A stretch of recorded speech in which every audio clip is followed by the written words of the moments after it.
C'est l'heure de votre JT sur Val-de-Loire TV, présenté ce soir par Faustine Luneau. Bonsoir Faustine. Bonsoir Aurélien, bonsoir à tous. Juste avant les titres, un point sur votre météo de demain. La couverture nuageuse restera très dense dans l'ensemble de l'Indre-et-Loire et du Loir-et-Cher. Des températures stationnaires. La minimale sera de 6 degrés et la maximale de 10 degrés. À la une de ce JT, le procès de l'ex-compagnon de Chloé, jugé pour tentative de meurtre sur ex-conjoint. L'accusé comparaît devant la cour d'assises de Blois depuis ce matin. Il avait été mis en examen en décembre 2022, soupçonné d'avoir frappé Chloé à coups de pied dans la tête et de l'avoir laissée pour morte. Celle-ci souffre aujourd'hui de séquelles irréversibles. Des nouvelles des salariés de Brandt, un mois après l'annonce définitive de la liquidation du groupe. Pour ceux qui travaillaient à Vendôme, c'est la résignation et la tristesse qui dominent, notamment de perdre leurs collègues. Notre invité sera le major Guillaume, chef adjoint du Centre d'information du recrutement des forces armées à Tours. Il nous parlera du service national militaire volontaire annoncé en novembre par Emmanuel Macron et dont la campagne de recrutement a débuté cette semaine. Et puis fin de la collecte en porte-à-porte des sapins de Noël dans le centre-ville de Tours. Un service proposé chaque année par la métropole est très sollicité. Nous avons suivi les agents en plein travail ce matin. Et notre séquence On vous répond avec la question du soir. Comment faire un stage en entreprise pendant mes vacances scolaires? On posera la question à Michel Lestré, élu à la CCI Touraine, qui sera avec nous à la fin de ce journal. Mais d'abord, premier jour du procès de Marvin, jugé pour tentative de meurtre sur son ex-compagne Chloé à Blois. Une première journée consacrée au rappel des faits. L'affaire remonte à décembre 2022. La jeune femme de 24 ans, frappée à la tête à coups de pied, avait été laissée pour morte dans le hall de son immeuble. Or, la jeune femme avait tenté de porter plainte juste avant les faits contre son ancien petit ami, mais avait été confrontée au refus de l'agent de police. Aujourd'hui, Chloé souffre de graves séquelles. Elle était présente avec sa famille à l'audience. On retrouve Hélène Chaplet au tribunal de Blois. Honnête, franc et fidèle, mais aussi caractériel, impulsif et jaloux. Voilà les qualificatifs utilisés par l'accusé pour se décrire lui-même. La jalousie, c'est peut-être ce qui a poussé Marvin, le 13 décembre 2022, à prendre un train de Paris à Blois, alors que Chloé avait rompu avec lui depuis un mois. Il voulait des explications et s'assurer que la jeune femme n'était pas de nouveau en couple. À travers son histoire personnelle, on comprend qu'il n'est pas un tendre. Frapper une ex-petite amie, il l'a déjà fait. Une plainte est déposée à son encontre en 2015 pour des insultes, une gifle et un coup de pied dans le ventre. Avant de rencontrer Chloé, le jeune homme originaire de région parisienne a déjà fait de la prison. Entre septembre 2016 et novembre 2018, il est incarcéré pour de nombreux délits, vol, port d'armes, détention de stupéfiants, violence, outrage et rébellion. Pourtant, depuis son arrestation, le trentenaire n'a jamais nié l'agression de Chloé, ni de lui avoir infligé 3 coups de pied d'écrasement sur le visage alors qu'elle était au sol. Il n'a jamais eu d'intention de la tuer, ça il l'a toujours dit depuis le départ, il n'a jamais varié d'une seule virgule. Il a exprimé à maintes reprises des regrets, évidemment, par rapport à ça. Il a conscience évidemment des conséquences dramatiques. Comme il dit lui-même, j'ai détruit 2 familles. Ce jeudi matin, Chloé était présente au tribunal de Blois alors que son pronostic vital a été engagé pendant des semaines. Elle apparaît comme miraculée. Physiquement, elle ne présente plus aucune trace visible de son agression. Elle a pourtant perdu l'usage d'un œil, souffre de perte d'audition et d'odorat et de séquelles neurologiques. De cette soirée de violence, elle n'a plus aucun souvenir. Elle est venue, c'est extrêmement important pour elle d'entendre ce qu'elle a subi de la part de l'institution judiciaire, de la part de son agresseur. Et les mots réparent également. Donc j'attends les mots qu'il faut pour qu'elle soit réparée. Pour tentative de meurtre aggravé, l'accusé encourt la réclusion criminelle à perpétuité. Son procès se poursuit ce vendredi devant la cour d'assises du Loir-et-Cher avec l'audition des témoins, mais également l'interrogatoire de Marvin. Le président des Républicains, Bruno Retailleau, était présent aujourd'hui en Touraine. Il a rendu visite aux agriculteurs qui bloquaient toujours le dépôt pétrolier de Saint-Pierre-des-Corps. Écoutez-le au micro de Léa Turquier.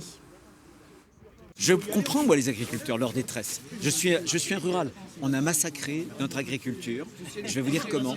On ne s'est pas suffisamment protégé à l'extérieur de l'Europe. On a fait rentrer n'importe quel produit qui a concurrencé de façon déloyale nos productions de grande qualité, nos productions françaises agricoles. Et on avait cet ultralibéralisme à l'extérieur Et à l'intérieur, on a surréglementé, on a suradministré. C'est ça qu'il faut casser. Il faut que l'Europe nous protège plus. Il faut qu'en France, il y ait moins de normes, moins de fiscalité, parce qu'on a perdu notre compétitivité. On a foutu en l'air notre industrie. Et ce soir, Bruno Retailleau devrait être aux côtés de Christophe Boucher pour apporter son soutien à sa liste pour les municipales à Tours. Cette information, à présent, un homme est décédé sur la route hier. Dans un choc frontal particulièrement violent survenu entre une voiture et un utilitaire sur la départementale reliant Reny à Monnet, en périphérie de Tours. Le conducteur de la voiture âgé de 49 ans est décédé et celui de l'utilitaire âgé de 80 ans est légèrement blessé. Un mois après l'annonce définitive de la liquidation du groupe Brand, comment se portent les salariés ? Les sites de Saint-Jean-de-la-Ruelle et de Vendôme employaient 450 salariés au total, autant de personnes licenciées qui vont devoir rebondir. À Vendôme, où la moyenne d'âge est située entre 50 et 55 ans, c'est toujours l'inquiétude de ne pas retrouver de travail et la tristesse de quitter ses collègues qui dominent. Lucas Chopin est allé les retrouver devant leurs anciens locaux. Le coup de massue fait toujours effet. Depuis l'annonce de la liquidation de Brandt il y a un mois, le moral est toujours en berne. Derrière les sourires des retrouvailles entre salariés se cache la tristesse de se quitter, la colère et la difficulté à passer à autre chose. J'ai toujours travaillé ici, donc c'est la première boîte, c'est des collègues, des amis aussi qui nous manquent forcément. Enfin, c'est un manque de venir travailler ici, parce que moi je connais que ça déjà. Donc j'ai un peu peur de repartir dans un autre travail aussi. On refait les CV, on repart chez des boîtes d'intérim d'il y a 19 ans. Et puis on va repartir sur d'autres aventures et on n'a pas le choix de toute façon. Pour la première fois de l'année, les anciens de Brandt se sont retrouvés. Un rendez-vous devant leurs anciens locaux à l'invitation des représentants du personnel, une façon de conserver un lien. Aujourd'hui, ils avaient besoin de se revoir. On a créé un Facebook, on a appelé ça Brand Forever, où on se tient informé, où on voit la vie de tout le monde, on s'exprime, on se donne des liens et on va essayer de garder ce lien qui a été si fort depuis des années, garder une petite notion de Brandt. Mais cette réunion a aussi été l'occasion de parler des dernières inquiétudes. Parmi elles, la possibilité de ne plus bénéficier de leur mutuelle pour l'année à venir, comme cela était prévu, mais aussi le fait que les salariés élus, dits protégés, ne seront pas payés tant qu'ils ne seront pas officiellement licenciés. Une période compliquée car sans licenciement, impossible de chercher un nouvel emploi. On se bat pour la mutuelle, pour tout ça. Malheureusement, tout ce qui a été dit, rien à voir, quoi. On n'a rien du tout. La Supra, on n'a rien. Délégués protégés, soi-disant, super, quoi, parce qu'en fait, non, on n'est pas payé. Donc, voilà, c'est dur, quoi, de tourner la page. Au contraire, il faudrait que tout se termine et qu'une nouvelle vie, quoi. Le sous-préfet de Vendôme était également présent ce matin afin de recueillir les questions des salariés et de leur apporter son soutien. C'est un dossier qui est suivi par le préfet de Loir-et-Cher en direct et constamment, parce qu'on fait des points extrêmement réguliers. Il y aura prochainement un rendez-vous lundi, effectivement, avec les services de l'État et les élus. Et puis également un job dating, parce que l'idée, c'est qu'aussi chacun puisse retrouver un travail dans les meilleures conditions possibles. Une ultime réunion CSE se tiendra par ailleurs ce vendredi. Le service national militaire volontaire a débuté cette semaine. Oui, l'annonce avait été faite par Emmanuel Macron le 27 novembre dernier. L'objectif, renforcer la capacité de défense de la France sans pour autant revenir à la conscription. Alors, en quoi consiste ce service militaire volontaire et qui peut y prétendre? On en parle avec notre invité qui est chef adjoint du CIRFA, le Centre d'information du recrutement des forces armées à Tours. Bonsoir, Major Guillaume. Bonsoir. Bienvenue sur notre plateau. Merci. Alors, il est possible de candidater au service national militaire volontaire depuis ce lundi. Est-ce que déjà au CIRFA de Tours, vous voyez une différence dans les demandes d'information? Plus de gens qui viennent vous poser des questions? Nous avons beaucoup de demandes d'informations, que ce soit sur les métiers de l'armée de terre en général ou sur les parcours que nous offrons. Pour le service national, ça vient tout doucement. Les gens s'interrogent, se demandent pourquoi pas moi, quelles sont les conditions. Ça vient petit à petit. Alors, on parle d'abord de candidature, parce qu'il est possible de ne pas être retenu? Il est possible de ne pas répondre à tous les critères de candidature, bien sûr, parce qu'il faut avoir entre 18 et 25 ans, il faut avoir une aptitude médicale, il faut avoir la nationalité française, il faut surtout être volontaire. Les candidatures sont ouvertes jusqu'à avril, si je ne dis pas de bêtises. Les retenus seront informés au plus tard, je crois, cet été, pour pouvoir commencer la première promotion à l'automne. L'idée, c'est de renouveler ce calendrier chaque année par la suite? Les effectifs pour 2026 sont de 1800, ils vont grimper au fur et à mesure. L'objectif, c'est vraiment de pouvoir insérer tous ces volontaires dans le dispositif opérationnel de l'armée de terre afin qu'ils puissent enrichir leur parcours et avoir une petite idée de ce qu'est cet engagement au sein des armées. Ce sont uniquement des jeunes qui peuvent y prétendre, vous l'avez dit, hommes comme femmes. Tout à fait, principe d'équité, d'équité, une des valeurs qui nous est chère dans l'armée de terre, comme la rigueur, le mérite, la discipline, la fraternité. Mais c'est ouvert, comme je vous l'ai dit, de 18 à 25 ans, hommes-femmes, toujours volontaires. Ils s'engagent pour combien de temps ? 10 mois, avec 1 à 2 mois de formation. 10 mois durant lesquels, concrètement, ils vont faire quoi ? Ça peut être quel genre de mission, concrètement ? Peut leur être proposé. L'ensemble des postes va s'ouvrir autour de 3 missions. Vraiment la préparation opérationnelle, donc ils vont être engagés au sein de grands exercices, de manœuvres, ainsi qu'un déploiement opérationnel comme l'opération Sentinelle, sécurisation du territoire national, en soutien également à toutes nos forces, que ce soit dans la maintenance, l'administration, la logistique en général, et après une mission d'expertise. Vraiment où on ira chercher des compétences comme la cybersécurité, des performances en informatique ou ce genre de poste. Ça veut dire qu'ils peuvent proposer, vous dire leurs préférences pour être aiguillés vers un lieu géographique ou un type de mission qui leur conviendrait le mieux ? Bien sûr, après l'enregistrement de leur candidature et la validation de celle-ci, ils seront en relation avec le bureau du service national où il y aura un dialogue sur leurs appétences et leurs désirs, aussi bien en termes d'affectation que de poste. C'est un service qui est rémunéré, il ne faut pas l'oublier. 800 € brut plus l'alimentation et le logement gratuit.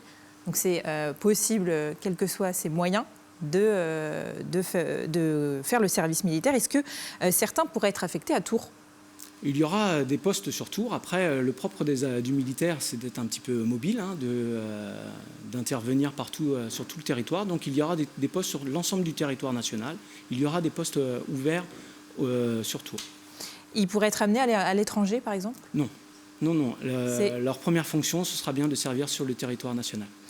L'objectif étant bien sûr qu'une partie des volontaires soit séduite par les métiers de l'armée et veuille continuer après ? Pourquoi pas, si on éveille des vocations, tant mieux. Mais le premier but, c'est vraiment enrichir des parcours personnels, des parcours professionnels aussi, puisque c'est une année un petit peu de césure, et faire découvrir ce qu'est le métier de servir, de servir l'armée de terre. Donc si on a des jeunes qui nous regardent et qui veulent candidater, qu'est-ce qu'ils doivent faire ? Ils doivent aller sur le site s'engager.fr ou répondre au numéro de téléphone 09 78 04 88 88. Donc s'ils vont au CIRFA pour avoir plus d'informations, de toute façon, on leur demandera de passer par... On les aiguillera et on leur présentera l'éventail des possibilités qu'offre le métier de militaire. Merci beaucoup, Major Guillaume, d'être venu sur notre plateau. Un mot de politique à présent. Il l'avait annoncé dès mars 2025. Lucas Jeanner est candidat pour les municipales à Ballon-Miré. Oui, il sera le principal adversaire du maire actuel Thierry Chailloux qui vient de se lancer en campagne. Alors Lucas Jeanner, ancien candidat Les Républicains aux législatives en 2024, présentera cette fois-ci une liste de droite non encartée baptisée Ballon-Miré Ville d'Avenir, une liste dans laquelle se sont regroupés les 2 groupes d'opposition. Écoutez-le. Déjà, on ne veut pas d'augmentation d'impôts. On préférera une réduction de la dépense publique à l'augmentation de la fiscalité. Le maire actuel a choisi en 2023 d'augmenter les impôts. Ensuite, nous voulons surtout relancer les quelques projets structurants qui seront importants pour la commune dans 5, 10, 15 ans. C'est la revitalisation du centre-ville, autour de l'ancienne mairie qui se trouve devant moi. C'est un nouveau groupe scolaire qui se trouve derrière moi, qu'on construirait à l'emplacement de l'ancienne périscolaire, qui date des années 70. C'est un projet touristique autour du Grand Moulin et du Cher. Je mènerai la liste Ballon-Miré Ville d'Avenir qui est soutenue par les 2 groupes d'opposition au conseil municipal. Notre liste n'a pas d'étiquette politique parce que l'immense majorité des colistiers ne seront pas membres d'un parti politique. À titre personnel, je suis membre des Républicains, je ne le cache pas. Ce matin à Tours, c'était le dernier jour pour vous débarrasser de votre sapin de Noël sans aller à la déchetterie. Oui, chaque année en janvier, la métropole Tourangelle propose ce service de collecte en porte-à-porte pour les habitants du centre-ville. Beaucoup de succès. Alors, où sont ensuite emmenés ces sapins ? Ulysse Picard a suivi déjà des agents en plein travail. Voilà, je ramasse les sapins. Comme Romain et son chauffeur, 3 équipes de rippers ont nettoyé les trottoirs tourangeaux ce matin. Objectif, ramasser les sapins délaissés dans les rues du centre-ville. Cette collecte, mise en place depuis 5 ans par la métropole de Tours, vise à faciliter le recyclage des sapins dans des zones bien précises. Ça, c'est des collectes exceptionnelles qu'on fait parce qu'il n'y a pas de collecte en déchets verts dans le centre-ville. Donc tout ça, on le collecte sur le centre-ville de Tours et Saint-Pierre-des-Corps et un peu la Riche. Voilà, tout ce qui est entre la Loire et le Cher en fait. Et ces collectes sont un véritable succès. En seulement 2 tournées, les rippers ont ramassé près de 10 tonnes d'épineux, soit environ 2000 sapins. Une matière organique très importante qui est ensuite transformée dans ces dépôts. Ici, on traite toutes sortes de déchets naturels. On a déposé les sapins à la plateforme de compostage. Ils vont être broyés dans quelques jours. On aura un tas de déchets verts broyés, des andins, qu'on retournera et au bout de 3 à 4 mois, on aura du compost mature. Un compost qui sera ensuite revendu aux agriculteurs. Si l'opération est très écologique, elle ne sera pas reconduite pour une 3e fois cette année, aux grandes dames des derniers conifères oubliés. Allez, place à notre rubrique On vous répond avec notre invité ce soir, Michel Lestré, élu à la CCI Touraine, pour répondre à cette question: comment faire un stage en entreprise pendant mes vacances scolaires? Bonsoir et bienvenue sur notre plateau. Et oui, les vacances scolaires peuvent être l'occasion pour les collégiens, les lycéens ou les étudiants d'investir l'univers du travail et de construire son projet professionnel. La CCI Touraine que vous représentez ce soir propose des mini-stages découvertes. C'est quoi ces mini-stages découvertes? Alors, les mini-stages, ce sont pour des jeunes. À partir de la 4e, on peut avoir des collégiens, on peut avoir des lycéens, on peut même avoir des étudiants. Le but du jeu, c'est vraiment de découvrir un secteur d'activité. On se rend compte qu'il y a un certain nombre de jeunes, ils n'ont même pas une idée précise de ce qu'ils pourraient... voilà. Il y a une méconnaissance de certains secteurs d'activité également. Et donc l'idée, c'est de pouvoir découvrir sur plusieurs aspects un secteur, une culture d'entreprise aussi, la réalité du monde du travail en dehors de sa famille, ça contribue aussi à ça. Et puis, n'oublions pas que la CCI représente les commerces et les entreprises. C'est aussi de permettre aux entreprises elles-mêmes, peut-être, de faciliter la découverte de certains futurs talents aussi par rapport à ça. Quel type d'entreprise? Est-ce que tous les secteurs d'activité sont concernés? Tous les secteurs d'activité sont concernés. Naturellement, certains secteurs, plus protégés, type centrale nucléaire, etc., c'est un peu plus compliqué. Voilà. Mais sinon, tous les secteurs, puisque je rappelle, notre chambre consulaire couvre tout le département de l'Indre-et-Loire. Quels sont les critères à remplir par rapport à l'âge, par rapport à la scolarité? C'est quoi les conditions? Ça se passe donc pendant les périodes de vacances scolaires, été compris, j'insiste, parce que des fois, pendant les 2 mois, on a peut-être des disponibilités. Il n'y a pas de critères précis. Je pense que c'est surtout la volonté, comme le disait tout à l'heure la précédente personne, la volonté de s'engager, d'être volontaire. Voilà, c'est vraiment un acte volontaire, c'est ça qui importe. Collégiens, lycéens, étudiants? Étudiants. Donc faut avoir un certificat de scolarité? Non, même pas. Non, puisque c'est l'âge qui... Très concrètement, en fait, le rôle de la CCI, c'est un peu d'être, un rôle de facilitateur pour ces jeunes, puisque là, ça se passe en dehors des périodes de scolarité. Et donc, ça veut dire que nous, notre rôle, c'est en fait d'élaborer une convention qui va lier le jeune, la famille et puis l'entreprise. Je pense aux parents qui peuvent avoir un enfant qui est déscolarisé. Là, il y a la possibilité de faire un mini-stage découvert pendant les vacances scolaires. Bien sûr, exactement. Les démarches à suivre, justement, si on est intéressé, qu'on regarde ce soir Val-de-Loire TV. Très simplement, on se rend sur le site de la CCI Touraine. Il y a des conventions types. On peut également nous solliciter par courrier ou éventuellement par téléphone. Touraine.cci.fr. Ce dispositif, il existe depuis plusieurs années, parce que vous avez déjà reçu. Il existe depuis plus d'une dizaine d'années. Vous voyez, je peux même vous donner, on se rend compte que le nombre de stages a doublé en 4 ans. Et simplement en 2025, ça représente 1200 conventions.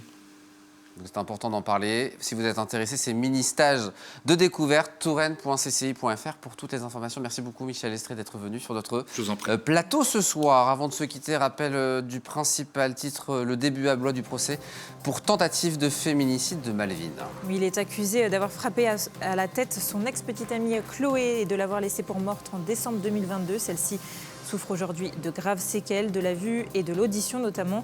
Une affaire qui avait fait grand bruit, la jeune femme de 24 ans ayant tenté de porter plainte contre son ex-compagnon juste avant les faits, mais n'avait pas pu à cause du refus d'un agent de police. Dans un instant, le Grand Talk, Aurélie Renaud reçoit ce soir le coach du FC Montlouis et vous parlera de 2 spécialités chez les pompiers, la brigade cynophile et la gestion des risques radiologiques. Ça sera dans quelques instants dans ce nouveau numéro du Grand Talk. Nous on se donne rendez-vous demain, 17h50, pour un nouveau numéro de Val de Loire en direct. À demain.